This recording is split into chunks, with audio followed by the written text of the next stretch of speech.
afternoon, wherever you're at inside the United States.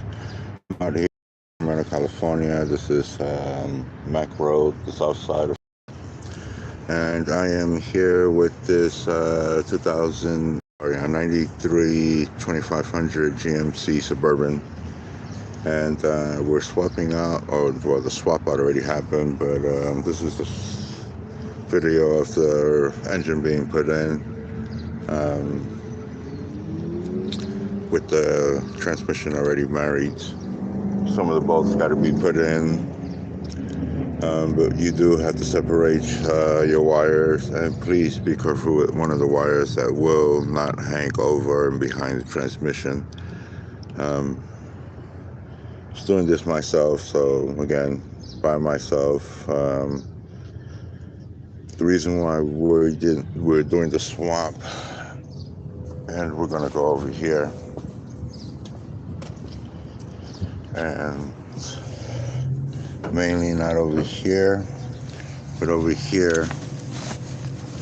This particular side is completely rusted out and bone dry. The engine moves and everything. Oil goes up, but for some reason there's a lot of carbon buildup, and there's a lot of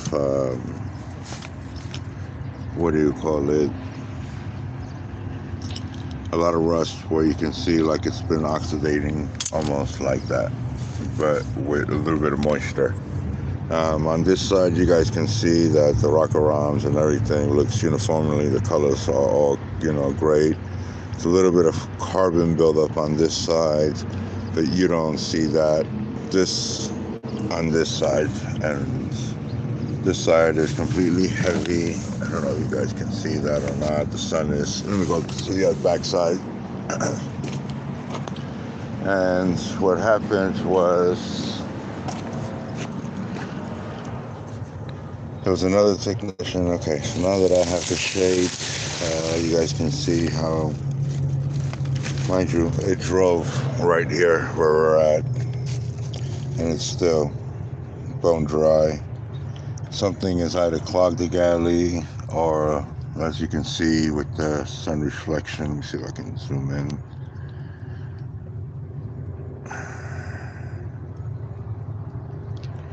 Let's see. I'm gonna get this right here.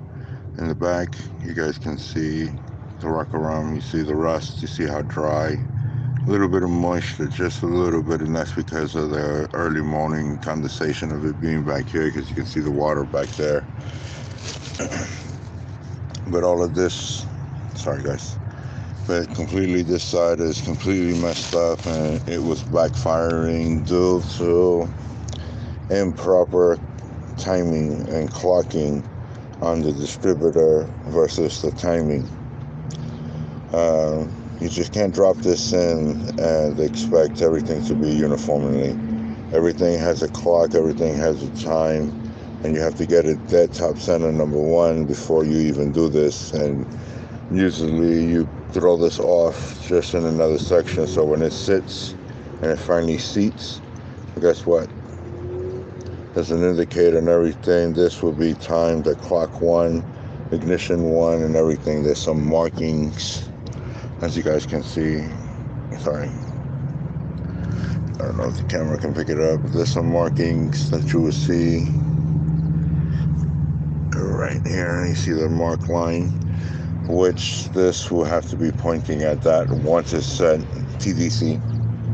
Once it's set TDC, at the crank, set this at TDC, this will fall right into place. TDC will happen, combustion will continue to go, and you will not get a check engine light.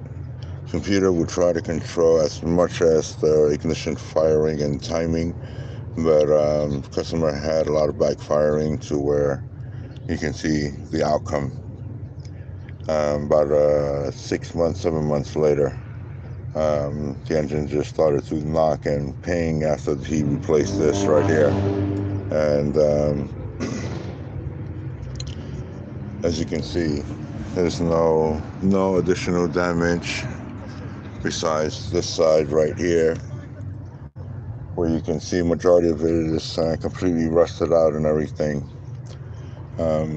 told the customer, due to the improper set of timing, because even when we check the timing at the front, TDC at the crank, and check the TDC here, TDC did not line up, completely off. And as you can see,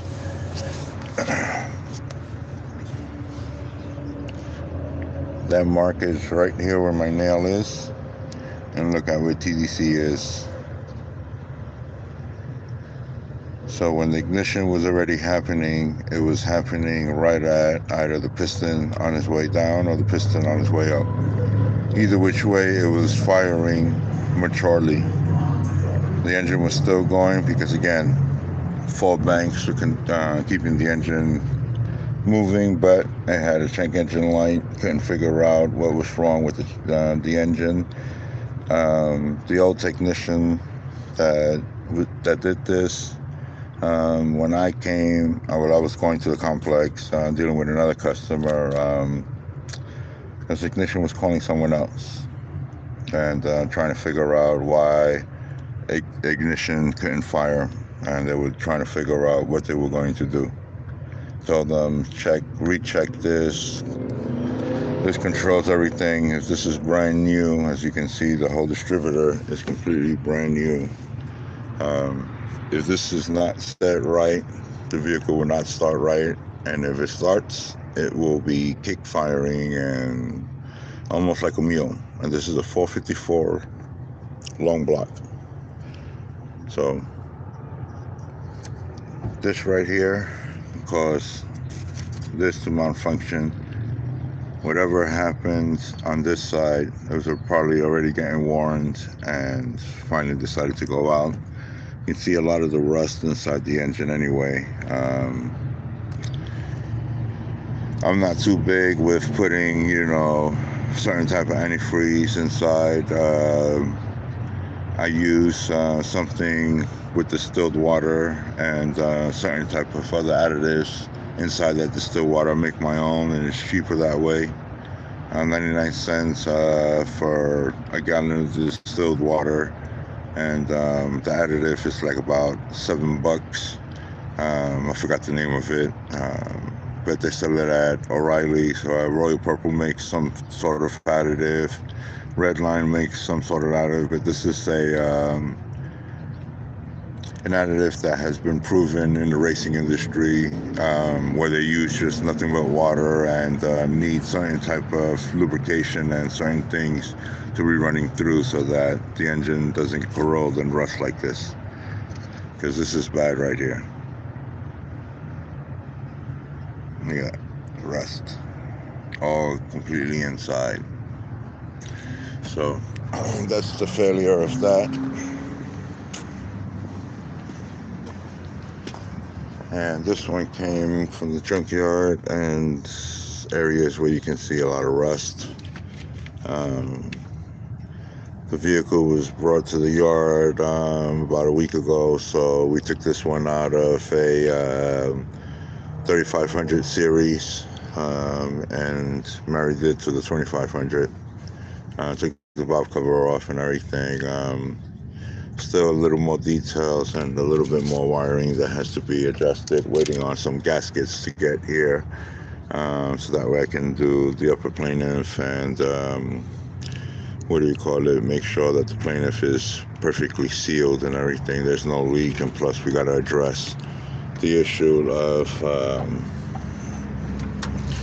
this piece right here that is notorious for breaking off. And as you can see, this is what happens when it rusts, starts going through and it rusts out and completely dies. And most people is like, use the key. Well, guess what? Put this to hold to slap the key in so that I can push and pop this up, and it broke off. So we're gonna go with finishing this up. My customer came up right now, so we're gonna take a look and address some of the other issues with the bolts and everything. again, certain things won't line up, and we're using the old stuff, so some of these studs got to come out because the old one has bolts just going in, no nuts and no studs. So again, just pay attention to details. On this one,